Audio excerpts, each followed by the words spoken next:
السلام علیکم پښتنو ملګرو جوړ په خیر د نوي کال مبارکي درته وایم. نن پر میډیا باندې یو رپورټ اورېدی ډېر خوند یې راکوي. هغه رپورټ د تاسو سره شیر کوم.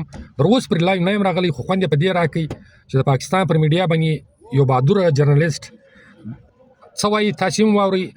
د مشر محمود خان اڅکزی د 2025 بهترینه لیډر د پاکستان مشهوره شخصیت، حتی که هغه دومره لوی شخصیت چې قائد اعظم محمد علي جناح دی، د قائد اعظم محمد علي جناح بعد د هغه سوچ مالک جوړ کړي. ډېر خوند یې راکوي. ملګرو کلیپ واورئ او مخکې خامخا شیر کړئ. ډېر مننه.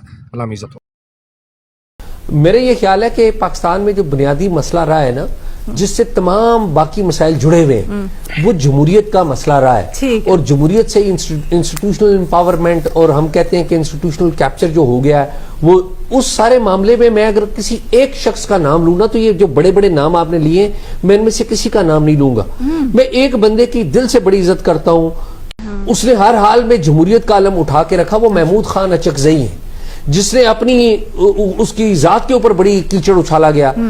उसने कोशिश ये की महमूद खान अचकजई ने कि पाकिस्तान में जमहूरियत का जो इंस्टीट्यूशन है वो मजबूत हो, पाकिस्तान में पार्लियामेंट मजबूत हो, पार्लियामेंट की इज्जत में इजाफा हो।